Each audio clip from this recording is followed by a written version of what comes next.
Welcome to learn together. मेरा नाम है संजना और हम लोग देखेंगे आज मौर्य वंश के महत्वपूर्ण प्रश्नों को, यानी कि मौर्य वंश से संबंधित जो भी महत्वपूर्ण प्रश्न होंगे उन्हें देखने की कोशिश करेंगे हम लोग यहाँ पे। तो यहाँ पर ये जो प्रश्न होंगे ये आने वाली बिहार शिक्षक जो भर्ती है उसके लिए या फिर और जितने भी कॉम्पिटिटिव एग्जाम्स होते हैं उसके लिए ये क्या होंगे कि महत्वपूर्ण होंगे, क्योंकि प्रश्न जो है वो यहीं से पूछे जाते हैं। ये हमारा एनसीईआरटी और एससीईआरटी का सार होगा। एनसीईआरटी और एससीईआरटी से यहाँ पर प्रश्नों को निकाला गया है, तो ये एनसीईआरटी एससीईआरटी का सार होगा। तो इसे आप लोग देखेंगे और समझने की कोशिश करेंगे। आप लोग पेन कॉपी लेकर के बैठेंगे ताकि जो भी चीज़ यहाँ पर नया दिखे तो उसको आप लोग नोट कर सके, और वीडियो में लास्ट तक बने रहेंगे। वीडियो अगर अच्छा लगेगा तो लाइक कीजिएगा और इसे ज़्यादा से ज़्यादा शेयर कीजिएगा। अब हम लोग देखते हैं अपने प्रश्न को। तो प्रश्न हमारा यहाँ पर है, अशोक का समकालीन मिस्र का राजा कौन था। अशोक का समकालीन कहाँ का राजा, तो मिस्र का राजा पूछ रहा है। यहाँ पर जैसे कि हम लोग देखेंगे कि प्रश्नों को कोऑर्डिनेट करके पूछता है, यानी कि जोड़ करके पूछता है कि एक समय में और दूसरे समय को एक साथ जोड़ देगा। अशोक का मतलब ये नहीं हुआ कि सिर्फ अशोक के साम्राज्य के ही प्रश्न पूछे जाएंगे, बल्कि यहाँ पर ये होगा कि अशोक के समकालीन जो भी चीज़ें होंगी उन सभी चीज़ों को ध्यान में रखना होगा। तो अशोक का समकालीन मिस्र का राजा कौन था। तो अशोक का जो समकालीन मिस्र का जो राजा था वो कौन था, तो अलेक्जेंडर था, एंटियोकस द्वितीय था, मगध था, या फिर टालमी द्वितीय फिलोडोल्फस था। तो इनमें से कौन था जो कि अशोक का समकालीन था। तो यहाँ पर हम लोग देखेंगे कि अशोक का जो समकालीन था वो कौन था, तो टालमी द्वितीय फिलोडोल्फस था। टालमी द्वितीय फिलोडोल्फस था। यहाँ पर अगर ऑप्शन में कहीं आप लोगों को तुरमाया मिले, क्या मिले, तुरमाया मिले, तो वहाँ पर भी उसको क्या कर देना है कि सही कर देना है। टॉलमी के अलावा अगर यहाँ पर ऑप्शन में तुरमाया मिले तो आप लोग तुरमाया पर भी टिक कर सकते हैं। इंडिका पुस्तक के लेखक थे। इंडिका पुस्तक के लेखक कौन थे, तो वो मेगास्थनीज थे, सेल्यूकस थे, मिंडार थे, या फिर ह्वेनसांग थे। इंडिका पुस्तक के लेखक इनमें से कौन थे। तो यहाँ पर हम लोग देखेंगे कि जो सही जवाब होगा वो क्या होगा, मेगास्थनीज होगा। क्या होगा, मेगास्थनीज होगा। मेगास्थनीज जो था वो क्या था कि यूनान का एक राजदूत था। कहाँ का राजदूत था, तो ये यूनान का राजदूत था। ठीक है, कहाँ का, तो यूनान का राजदूत था। और किसका, तो सेल्यूकस निकोटर का। यहाँ पर है सेल्यूकस निकोटर, तो सेल्यूकस निकोटर का मेगास्थनीज जो था वो राजदूत था। और कहाँ का, तो यूनान का राजदूत था। ये किसके दरबार में आया था, यानी कि मेगास्थनीज जो था ये किसके दरबार में आया था, तो मेगास्थनीज जो है ये चंद्रगुप्त मौर्य के, चंद्रगुप्त मौर्य के दरबार में आया था। ठीक है, चंद्रगुप्त मौर्य के दरबार में आया था। ये सेल्यूकस निकोटर का राजदूत था जो कि यूनान से आया था और चंद्रगुप्त मौर्य के दरबार में आया था। इसने ही यूनानी भाषा में, किस भाषा में, तो यूनानी भाषा में मेगास्थनीज यानी कि इंडिका की रचना की थी। इसने यूनानी भाषा में किसकी रचना की थी, तो इंडिका की रचना की थी। इसमें अगर हम लोग देखेंगे तो मौर्यकालीन भारत के समाज, नगरों और भूगोल आदि का विस्तृत वर्णन किया गया है इंडिका में। तो जैसे कि मैंने आप लोगों को बताया कि नई जो भी चीज़ें लगे तो उसको आप लोग नोट करते चलिएगा। तो नई चीज़ों को आप लोग नोट करते चलिएगा। तो यहाँ पर हम लोग क्या क्या देखें कि इंडिका पुस्तक के लेखक कौन है, तो मेगास्थनीज है। मेगास्थनीज क्या थे, तो एक राजदूत थे। कहाँ के राजदूत थे, तो यूनान के राजदूत थे। और किसके राजदूत थे, तो सेल्यूकस निकोटर के राजदूत थे। मेगास्थनीज सबसे पहले किसके दरबार में आए थे, तो चंद्रगुप्त मौर्य के दरबार में आए थे। मौर्य जो चंद्रगुप्त मौर्य थे वो किस राजवंश के थे, तो ये मौर्य राजवंश के थे और मौर्य राजवंश के संस्थापक भी थे। इसके बाद हम लोग देखेंगे कि मेगास्थनीज की जो इंडिका है वो किस भाषा में लिखी गई है, तो ये यूनानी भाषा में लिखी गई है। इसके बाद हम लोग देखेंगे कि इंडिका जो है तो इसमें किस चीज़ के बारे में बताया गया है, तो इसमें मौर्यकालीन भारत के समाज, नगरों और भूगोल आदि के बारे में बताया गया है। ग्रीक शासक सेल्यूकस को किसने पराजित किया था। ग्रीक शासक सेल्यूकस को किसने पराजित किया था, तो यहाँ पर हम लोग देखेंगे क्या वो बिंबिसार था, घनानंद था, चंद्रगुप्त मौर्य था, या फिर कुमारगुप्त प्रथम था। इनमें से कौन सा था जिसने ग्रीक शासक सेल्यूकस को पराजित किया था, तो हमारा सही जवाब जो होगा वो क्या होगा, चंद्रगुप्त मौर्य। चंद्रगुप्त मौर्य ने ही ग्रीक शासक सेल्यूकस को पराजित किया था। अब यहाँ पर हम लोग देखेंगे कि ग्रीक का शासक सेल्यूकस नहीं था। अब यहाँ से आप लोगों को क्वेश्चन नोट करते हुए चलना है, एक एक करके अब हम लोग यहाँ से बनने वाले प्रश्नों को देखेंगे। तो सबसे पहला चीज है कि ग्रीक का शासक जो था ये सेल्यूकस नहीं था, बल्कि यहाँ पर ये कौन था, सिकंदर था। कौन था, सिकंदर, यानी कि एक यूनानी राजा था।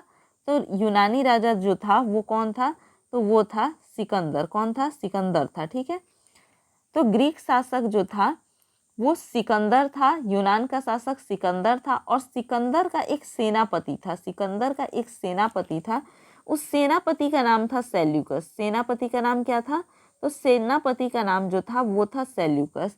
इसी सेल्यूकस को चंद्रगुप्त मौर्य ने परास्त किया था। इसी सेल्यूकस को किसने परास्त किया था, तो चंद्रगुप्त मौर्य ने परास्त किया था। और इसी सेल्यूकस का राजदूत हुआ करता था कौन, तो मेगास्थनीज। कौन हुआ करता था, तो मेगास्थनीज जो है वो इसी सेल्यूकस का राजदूत हुआ करता था, जो कि 302 ईस्वी में, कब, 302 ईस्वी में चंद्रगुप्त मौर्य के दरबार में आया था। तो इन सारी चीज़ों को हम लोग देखें कि सेल्यूकस जो है, तो सेल्यूकस की अगर हम लोग बात करते हैं तो ये किसका सेनापति था, तो सेल्यूकस सिकंदर का सेनापति था। सिकंदर का सेनापति सेल्यूकस था। इससे किसने परास्त किया था, तो इसे चंद्रगुप्त मौर्य ने परास्त किया था। अब एक चीज और देखते हैं कि सेल्यूकस को चंद्रगुप्त मौर्य ने कब परास्त किया था। तो अगर ये सवाल पूछ दे कि सेल्यूकस को चंद्रगुप्त मौर्य ने कब परास्त किया था, तो ये हो जाएगा 305 ईसा पूर्व में। कब, 305 ईसा पूर्व में परास्त किया था। ठीक है, तो अगर यहाँ पर बात होगी कि सेल्यूकस मेगास्थनीज जो है वो दरबार में कब आया था, यानी चंद्रगुप्त मौर्य के दरबार में मेगास्थनीज कब आया था, तो वो 302 ईस्वी में आया था, ईसा पूर्व में आया था। कब आया था, तो 302 ईसा पूर्व में आया था। लेकिन अगर पूछ दे कि चंद्रगुप्त मौर्य ने सेल्यूकस को कब पराजित किया, तो वो 305 ईसा पूर्व में पराजित किया था। वह ग्रंथ, क्या पूछ रहा है यहाँ पर, बोल रहा है कि वह ग्रंथ जिसमें पाटलिपुत्र के प्रशासन का वर्णन है। वह ग्रंथ जिसमें पाटलिपुत्र के प्रशासन का वर्णन है वो कौन सा है, तो अर्थशास्त्र है, मुद्रा राक्षस है, राजतरंगिणी है, या फिर इंडिका है। कौन सा है, तो जिसमें पाटलिपुत्र के प्रशासन का वर्णन किया गया है तो वो पुस्तक कौन सा है। तो यहाँ पर हम लोग देखेंगे कि सही उत्तर हमारा हो जाएगा इंडिका। कौन सा हो जाएगा, इंडिका हो जाएगा। इंडिका किसके द्वारा लिखा गया है, तो इंडिका जो है ये किसके द्वारा, तो मेगास्थनीज के द्वारा लिखा गया है। किसके द्वारा लिखा गया है, तो मेगास्थनीज के द्वारा लिखा गया है। ठीक है, मेगास्थनीज के द्वारा इंडिका लिखा गया है। मेगास्थनीज कौन था, तो ये सेल्यूकस निकोटर का राजदूत था, जो कि चंद्रगुप्त मौर्य के दरबार में भेजा गया था। तो इसने ही इंडिका की रचना की थी, और इसी इंडिका में पाटलिपुत्र के प्रशासन का वर्णन है, क्योंकि ये पाटलिपुत्र में रहा। और इस पुस्तक में उसने, यानी पाटलिपुत्र की या फिर मौर्य साम्राज्य का कहा जा सकता है, मौर्य साम्राज्य के प्रशासन और अर्थव्यवस्था का यहाँ पर वर्णन किया है और उस पर प्रकाश डाला है। धम्म महामात्रों का क्या कार्य था, क्या प्रश्न है, धम्म महामात्रों का क्या कार्य था, तो बौद्ध धर्म का प्रचार, न्याय करना, धर्म की व्याख्या करना, नैतिक सिद्धांतों का प्रचार करना। इनमें से क्या था जो कि धम्म महामात्रों का कार्य था। तो हम लोग देखेंगे कि धम्म महामात्रों का कार्य क्या था। तो प्राचीन भारत में शासन व्यवस्था में धर्म महामात्र या फिर धम्म महामात्र नामक कर्मचारी होते थे। ठीक है, जिनका कार्य धर्मानुशासन स्थापित करना होता था। क्या होता था, धर्मानुशासन स्थापित करना होता था। कौटिल्य के अर्थशास्त्र में धर्म महामात्र जैसे कर्मचारियों का उल्लेख न होना इस बात का सूचक है कि ये कर्मचारी चंद्रगुप्त मौर्य के बाद धर्म की अभिवृद्धि के लिए नियुक्त किए जाते होंगे। तो इसका मतलब है कि यहाँ पर जो हमारा सही जवाब होगा वो क्या हो जाएगा, नैतिक सिद्धांत का प्रचार, यानी कि धम्म महामात्र जो है ये नैतिक सिद्धांतों का प्रचार किया करते थे। वह स्तंभ कहाँ है जहाँ अशोक का शांति संदेश तथा समुद्रगुप्त की सैन्य विजयों का उल्लेख है। वह स्तंभ कहाँ पर है, तो यहाँ हम लोग देखेंगे कि वो महरौली में है, भरहुत में है, प्रयाग में है, या फिर सारनाथ में है। कहाँ पर वह स्तंभ है जहाँ एक ही स्तंभ पर अशोक का शांति संदेश भी है और समुद्रगुप्त की सैन्य विजयों का भी उल्लेख किया गया है। तो वो स्तंभ जो है वो कौन सा है, प्रयाग स्तंभ है। कौन सा है, प्रयाग स्तंभ है। यानी कि वो जो स्तंभ स्थित है वो कहाँ पर है, तो प्रयाग में स्थित है।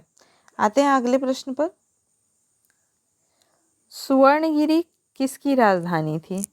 सुवर्णगिरी जो थी वो किसकी राजधानी थी, कलिंग की, कौशाम्बी की, उत्तरापथ की या फिर दक्षिणापथ की। किसकी राजधानी थी, सुवर्णगिरी। तो सुवर्णगिरी की अगर हम लोग बात करें तो ये दक्षिणापथ की राजधानी थी। किसकी, तो दक्षिणापथ की राजधानी थी। राइट आंसर जो है ऑप्शन 4 है। तृतीय बौद्ध संगीति किसके संरक्षण में आयोजित की गई।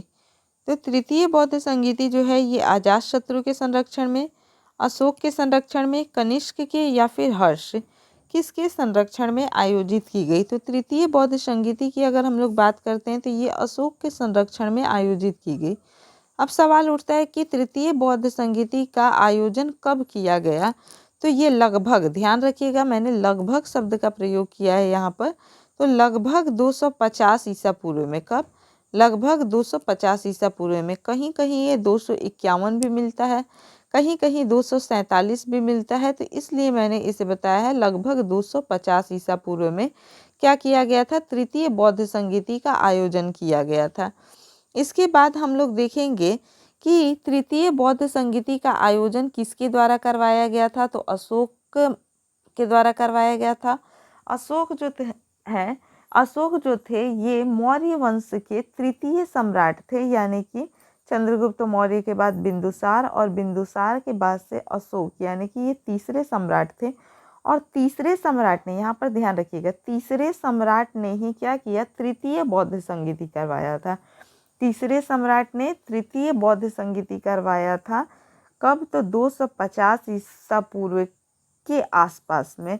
ठीक है, तो इतना ध्यान रखना है कि 300 ईसा पूर्व के पहले, तो जैसे 3-3 का कॉम्बिनेशन यहाँ पर याद रहेगा। तो 250 ईसा पूर्व के आसपास में इसने करवाया था तृतीय बौद्ध संगीति। तृतीय बौद्ध संगीति का आयोजन जो हुआ था वो कहाँ पर हुआ था। तो ये हुआ था पाटलिपुत्र में। कहाँ पर हुआ था तृतीय बौद्ध संगीति का आयोजन, तो पाटलिपुत्र में इसका आयोजन हुआ था। अब यहाँ पर है कि तृतीय बौद्ध संगीति की अध्यक्षता किसने की थी। तो तृतीय बौद्ध संगीति की जो अध्यक्षता की थी वो किसने की थी, तो वो मोगलीपुत्र ने की थी। किसने, तो मोगलीपुत्र तिस्त ने की थी। किसने, मोगलीपुत्र तिस्त ने की थी। ठीक है, तृतीय बौद्ध संगीति का आयोजन जो है वो मोगलीपुत्र तिस्त के द्वारा किया गया था। तो इस चीज़ को भी ध्यान में रखेंगे। अब इसके बाद हम लोग देखेंगे कि तृतीय संगीति में ही अभिधम्म पिटक की रचना हुई थी। अभिधम्म पिटक की रचना कब हुई थी, तो ये भी तृतीय संगीति में ही हुई थी।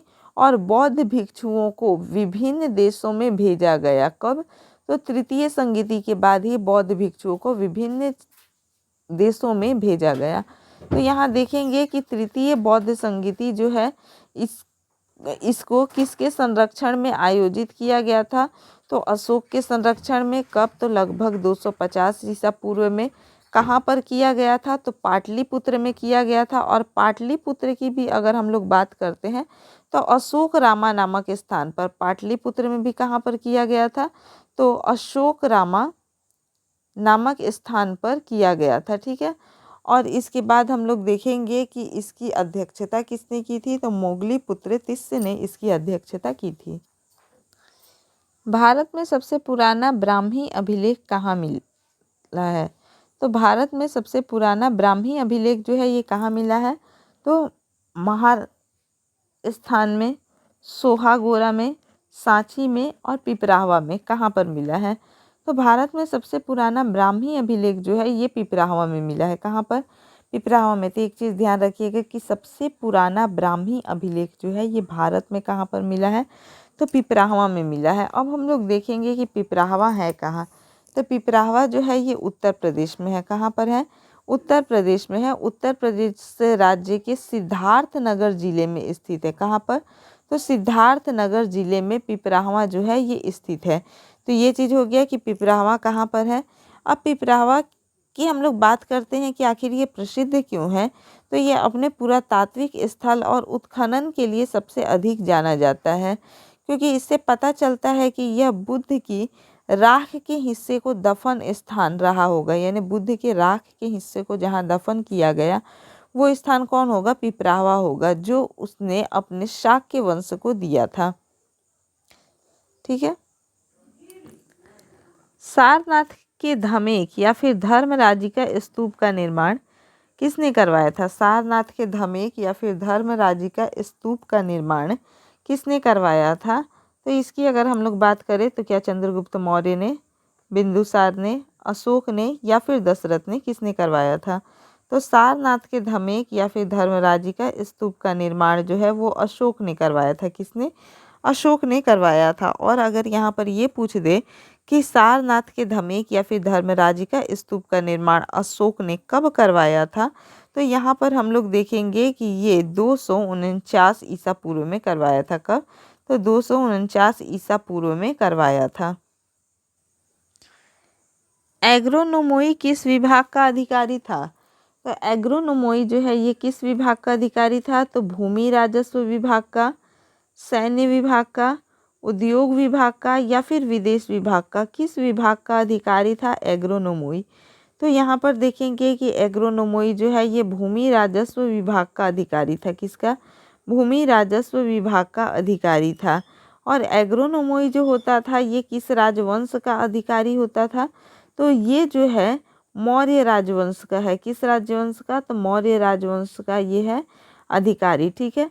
और ये किस विभाग का होता था? तो भूमि राजस्व विभाग का अधिकारी होता था। मौर्य प्रशासन संवादवाहक को क्या कहा जाता था? मौर्य प्रशासन संवादवाहक को क्या कहा जाता था? तो इसे क्या युक्त कहा जाता था, प्रतिवेदक कहा जाता था, रज्जुक कहा जाता था या फिर निकाय कहा जाता था? इनमें से क्या कहा जाता था? तो मौर्य प्रशासन संवादवाहक को प्रतिवेदक कहा जाता था। क्या कहा जाता था? प्रतिवेदक। तो सही जवाब हो गया ऑप्शन 2। बिंदुसार के समय हुए किस स्थान के विद्रोह का दमन अशोक द्वारा किया गया? बिंदुसार जो कि अशोक के पिता थे, तो बिंदुसार के समय में जो विद्रोह हुआ था तो कहाँ की विद्रोह का दमन अशोक ने किया था? यानी कहाँ पर विद्रोह हुआ था जिसका दमन अशोक ने किया? तो वो अवंती था, कलिंग था, पाटलिपुत्र था या फिर तक्षशिला था? कौन सा था? कहाँ का था जिसका दमन जो है वो अशोक ने किया था? तो यहाँ पर हम लोग देखेंगे कि ये तक्षशिला है। क्या है? तक्षशिला जो है, तो तक्षशिला का विद्रोह जो हुआ था उसका दमन अशोक ने किया था। तो सही जवाब होगा ऑप्शन 4। मौर्य काल में मानक सिक्का था। मौर्य काल में मानक सिक्का था। तो यहाँ पर हम लोग देखेंगे कि मानक सिक्का निष्क था, कृषण था, पण था या फिर द्रम्भ था। मानक सिक्का क्या था? तो मौर्य कालीन जो मानक सिक्का था वो क्या था? पण था। क्या था? पण। यानी कि मौर्य काल में जो सिक्के चलाए जाते थे उन्हें क्या कहा जाता था? तो उन्हें पण कहा जाता था। क्या कहा जाता था? पण कहा जाता था। और ये जो पण होते थे यानी ये जो मानक सिक्के होते थे ये किसके बने हुए होते थे? तो ये बने हुए होते थे चांदी के। किसके बने हुए होते थे? तो चांदी के बने हुए होते थे। तो चांदी के जो सिक्के होते थे इन्हें पण कहा जाता था। और मौर्य काल में जो मानक सिक्के होते थे यानी कि जो सिक्के चलते थे उन्हें क्या कहा जाता था? पण कहा जाता था। और ये सिक्के किसके होते थे? तो ये सिक्के चांदी के हुआ करते थे। चंद्रगुप्त मौर्य के समय सौराष्ट्र प्रांत का गवर्नर था। सौराष्ट्र प्रांत का गवर्नर कौन था? तो वो दुशास्व था, पुष्यगुप्त था, रुद्रदमन था या फिर चक्रापालित था? कौन था? तो चंद्रगुप्त के समय सौराष्ट्र प्रांत का जो गवर्नर था, सौराष्ट्र प्रांत का गवर्नर कौन था? तो ये पुष्यगुप्त था। कौन था? पुष्यगुप्त था। यहाँ पर एक चीज़ और हम लोग देखेंगे, जैसे कि चंद्रगुप्त मौर्य ने पश्चिम भारत, कौन सा? पश्चिम भारत में सौराष्ट्र प्रदेश तक का जो प्रदेश था उसे जीत करके और उस पर अपना शासन स्थापित किया था। गिरनार अभिलेख जो है, जो कि 150 ईसा पूर्व पुराना है, तो गिरनार अभिलेख के अनुसार क्या है कि ये जो पश्चिम का जीता हुआ प्रांत था यानी कि जो सौराष्ट्र का प्रांत था इसको उसने पुष्यगुप्त को सौंपा था। यानी कि वहाँ का जो राज्यपाल था वो कौन था? पुष्यगुप्त था। तो ये किस अभिलेख में लिखा गया है? तो गिरनार अभिलेख में लिखा गया है। किस अभिलेख में? तो ये लिखा गया है गिरनार अभिलेख में लिखा गया है। ठीक है, गिरनार अभिलेख में है कि चंद्रगुप्त मौर्य ने पुष्यगुप्त को अपना राज्यपाल बनाया था। ठीक है, तो ये चीज़ लिखा हुआ है इसमें। कौटिल्य द्वारा प्रयुक्त धर्म स्थीय शब्द का तात्पर्य है। धर्म स्थीय शब्द का क्या तात्पर्य है? कौटिल्य द्वारा प्रयुक्त जो धर्म स्थीय शब्द है इसका क्या तात्पर्य है? तो इसका तात्पर्य जो होगा वो क्या था कि शैक्षणिक संस्था, धार्मिक संस्था, न्यायालय या फिर राजस्व विभाग, इनमें से क्या था? तो कौटिल्य द्वारा प्रयुक्त जो धर्म स्थीय शब्द था उसका तात्पर्य न्यायालय से था। क्या था? इसका तात्पर्य न्यायालय से था। अब यहाँ पर हम लोग देखेंगे कि कौटिल्य द्वारा जो कौटिल्य की जो रचना है अर्थशास्त्र, तो अर्थशास्त्र में न्यायालय को 2 प्रकारों का वर्णन है। अर्थशास्त्र में न्यायालय के 2 प्रकारों का वर्णन है, एक है दीवानी और दूसरा है फौजदारी। एक दीवानी है और दूसरा क्या है? फौजदारी है। जो दीवानी न्यायालय थी, दीवानी न्यायालय को धर्म स्थीय, दीवानी न्यायालय को ही धर्म स्थीय एवं फौजदारी न्यायालय को कंटक शोधक कहा जाता था। तो धर्म स्थीय जो है, धर्म स्थीय जो है ये किस न्यायालय को कहा जाता था? तो ये दीवानी न्यायालय को कहा जाता था। किसको? तो दीवानी न्यायालय को कहा जाता था। और फौजदारी न्यायालय जो था, तो फौजदारी जो न्यायालय था, कौन सा न्यायालय? तो फौजदारी जो न्यायालय था इसे क्या कहा जाता था? तो इसे कंटक कहा जाता था। क्या कहा जाता था? कंटक कहा जाता था। तो कौटिल्य द्वारा प्रयुक्त जो धर्म स्थीय शब्द है तो ये दीवानी न्यायालय के लिए प्रयोग में आता था। तो इस शब्द का तात्पर्य किससे है? न्यायालय से। तो इसका अर्थ है कि इसका ऑप्शन होगा 3। अशोक के किस पुत्र का उल्लेख अभिलेखों से प्राप्त हुआ? तो अभिलेखों का वो कौन सा, अशोक का वो कौन सा पुत्र था जिसका उल्लेख जो है वो अभिलेखों से प्राप्त हुआ है? तो वो कृपाल था, तीवर था, महेंद्र था या फिर जालोक था। इनमें से कौन था? तो अशोक का जो पुत्र था जिसका उल्लेख अभिलेखों से प्राप्त हुआ है वो तीवर था। कौन था? तीवर था। सही जवाब होगा ऑप्शन 2। मौर्यकालीन स्तंभों के पत्थर निम्नांकित में से किस स्थान से प्राप्त होते थे? तो मौर्यकालीन स्तंभों के जो पत्थर है वो किस स्थान से प्राप्त होते थे? राजमहल की पहाड़ियाँ, राजगृह, चुनार या फिर बराबर की पहाड़ियाँ। तो ये जो पत्थर होते थे ये चुनार से प्राप्त किए जाते थे। कहाँ से प्राप्त होते थे? तो चुनार से प्राप्त होते थे। और चुनार कहाँ पर है? तो चुनार जो है वो उत्तर प्रदेश में है। कहाँ पर है? उत्तर प्रदेश में है और यूपी के मिर्ज़ापुर ज़िले में है। यूपी के कहाँ पर है? मिर्ज़ापुर ज़िले में स्थित है ये। बिंदुसार की राज्यसभा में आने वाला सीरिया का राजदूत था। बिंदुसार की राज्यसभा में सीरिया का कौन सा राज्यदूत आया था? तो वो डायमेकस था, मेगास्थनीस था, स्ट्रेबो था या फिर प्लिनी था। इनमें से कौन था? तो यहाँ पर हम लोग देखेंगे कि वो जो था डायमेकस था। कौन था? डायमेकस। यानी बिंदुसार की राज्यसभा में आने वाला सीरिया का जो राजदूत था वो कौन था? तो वो डायमेकस था। अब हम लोग देखेंगे कि डायमेकस जो था वो किसका राजदूत था? तो ये सीरिया के राजा, कहाँ के राजा? तो सीरिया, कहाँ के? तो सीरिया के राजा, ठीक है, एंटियोकस। किसका? तो एंटियोकस,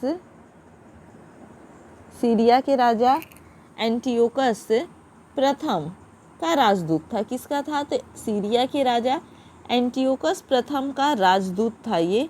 कौन? तो डायमेकस। ठीक है, तो डायमेकस जो था ये बिंदुसार की राज्यसभा में आने वाला सीरिया का राजदूत था। मेगास्थनीज द्वारा भारतीय समाज को कितने भागों में बांटा गया है? मेगास्थनीज के द्वारा भारतीय समाज को कितने भागों में बांटा गया है? तो यहाँ पर हम लोग देखेंगे कि कितने भागों में, क्या 3 भागों में बांटा गया है, 5 भागों में बांटा गया है, 6 भागों में बांटा गया है या 7 भागों में बांटा गया है? मेगास्थनीज द्वारा भारतीय समाज को कितने भागों में बांटा गया है? तो हम लोग देखेंगे कि मेगास्थनीज के द्वारा भारतीय समाज को 7 भागों में बांटा गया है। कितने भागों में? 7 भागों में बांटा गया है। इन 7 भागों की अगर हम लोग बात करते हैं तो पहले को क्या कहा गया है? तो पहले को दार्शनिक कहा गया है। क्या कहा गया है? तो पहले को दार्शनिक कहा गया है। दूसरे को कृषक कहा गया है। क्या कहा गया है? कृषक कहा गया है। तीसरे को पशुपालक कहा गया है। क्या कहा गया है? पशुपालक कहा गया है। इसके बाद देखेंगे कि चौथे को कारीगर कहा गया है। पांचवे की हम लोग बात करते हैं तो पांचवे को योद्धा कहा गया है। छठे को निरीक्षक कहा गया है। छठे को निरीक्षक कहा गया है। और सातवें को सभासद कहा गया है। सातवें को क्या कहा गया है? सातवें को सभासद कहा गया है। ठीक है, तो यहाँ पर हम लोग देखेंगे कि पहले को दार्शनिक, दूसरे को कृषक, तीसरे को पशुपालक, चौथे को कारगिल, पांचवे को योद्धा, छठे को निरीक्षक और सातवें को सभासद कहा गया है। तो इस प्रकार से मेगास्थनीज ने यहाँ पर भारतीय समाज को 7 श्रेणियों में विभक्त किया। एक चीज़ ध्यान देने वाली बात और है कि मेगास्थनीज ने भारतीय समाज में उस वक्त दास प्रथा के प्रचलन होने का उल्लेख नहीं किया है। कहीं पर भी उसने दास प्रथा के प्रचलन होने का उल्लेख बिल्कुल भी नहीं किया है। मौर्य प्रशासन में रूपदर्शक नामक अधिकारी किसका परीक्षण करता था? तो ये जो रूपदर्शक नामक अधिकारी होता था ये क्या गणिकाओं का करता था परीक्षण, मुद्राओं का करता था, स्वर्ण का करता था या फिर गुप्तचरों का करता था? ये किसका परीक्षण करता था? तो मौर्य प्रशासन में रूपदर्शक नामक जो अधिकारी होता था ये किसका? तो ये मुद्राओं का परीक्षण करता था। किसका? मुद्राओं का। तो अगर पूछे कि मुद्राओं का परीक्षण कौन करता था मौर्य शासनकाल में, तो ये कौन होगा? ये होगा रूपदर्शक होगा। क्या होगा? रूपदर्शक नामक अधिकारी जो था वो मुद्राओं का क्या करता था? परीक्षण किया करता था। मेगास्थनीज के द्वारा वर्णित मौर्य समाज में निम्न में से कौन सा वर्ग नहीं था? तो इनमें से कौन सा वर्ग नहीं था? क्या दास नहीं था, योद्धा नहीं था, शिल्पकार नहीं था या फिर कृषक नहीं था?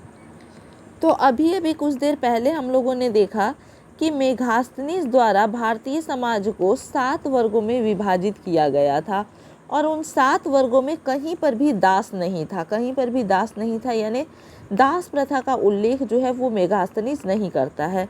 तो मेगास्थनीज द्वारा वर्णित जो मौर्य समाज के निम्न में से कौन सा वर्ण नहीं था? तो दास वर्ण जो था वो नहीं था। तो सही जवाब होगा ऑप्शन 1। वह भिक्षु जिसके साथ चंद्रगुप्त मौर्य दक्षिण भारत चला गया था, वो भिक्षु कौन सा था जिसके साथ चंद्रगुप्त मौर्य दक्षिण भारत चला गया था? तो वो स्थूलभद्र था, सभूति विजय था, भद्रबाहु था या फिर विशाखाचार्य था? तो वो जो था वो कौन था? भद्रबाहु था। कौन था? भद्रबाहु था। अब यहाँ पर हम लोग देखेंगे कि भद्रबाहु कौन थे? तो भद्रबाहु एक सुप्रसिद्ध जैन आचार्य थे। तो भद्रबाहु कौन थे? तो भद्रबाहु जो थे वो जैन आचार्य थे। ठीक है, कौन थे भद्रबाहु? तो भद्रबाहु जैन आचार्य थे जो कि श्वेतांबर और दिगंबर संप्रदायों द्वारा अंतिम श्रुतकेवली माने जाते थे। यानी कि श्वेतांबर और दिगंबर दोनों के मिक्सअप क्या थे? वो अंतिम श्रुतकेवली माने जाते थे। भद्रबाहु जो थे ये कौन थे? चंद्रगुप्त मौर्य के गुरु थे। कौन थे ये? चंद्रगुप्त मौर्य के गुरु थे। राजतरंगिणी के अनुसार कश्मीर का संस्थापक था। राजतरंगिणी के अनुसार कश्मीर का संस्थापक कौन था? दशरथ, अशोक, चंद्रगुप्त मौर्य या फिर कुणाल? इनमें से कौन था? तो हम लोग देखेंगे कि कश्मीर का जो संस्थापक था वो अशोक को माना गया। किसे माना गया है राजतरंगिणी के अनुसार? अशोक को। लेकिन यहाँ पर हम लोग एक चीज़ और देखेंगे कि राजतरंगिणी के अनुसार अगर कश्मीर का संस्थापक पूछे तो कश्मीर पर सबसे पहले जो शासन किया है तो वो राजतरंगिणी के अनुसार किसे बताया गया है? तो वो पांडवों के सबसे छोटे भाई सहदेव को बताया गया है। किसे? पांडवों के सबसे छोटे भाई सहदेव को बताया गया है। और अशोक द्वारा क्या किया गया था? श्रीनगर शहर की स्थापना की गई थी। किसकी? तो श्रीनगर नामक नगर या फिर शहर की स्थापना की गई थी। मौर्य काल में राजस्व संग्रहण का प्रधान अधिकारी होता था, तो वो कौन होता था? तो प्रतिवेदक था, सन्निधाता था, ब्रजभूमिक था या फिर समाहर्ता था? कौन था? तो मौर्य काल में राजस्व संग्रहण का प्रधान अधिकारी जो होता था वो कौन होता था? तो वो समाहर्ता होता था। कौन होता था? तो समाहर्ता होता था। तो इस प्रकार से हम लोगों ने कुछ क्वेश्चंस को देखा और इसके आगे के जो भी क्वेश्चंस होंगे उसको हम लोग नेक्स्ट वीडियो में देखेंगे। अगर आप लोगों को वीडियो अच्छा लगा हो तो इसे लाइक कीजिएगा, शेयर कीजिएगा और अगर अभी तक चैनल को सब्सक्राइब नहीं किए हैं तो सब्सक्राइब कीजिएगा। कमेंट करके ज़रूर बताइएगा कि वीडियो आप लोगों को कैसा लगा। धन्यवाद।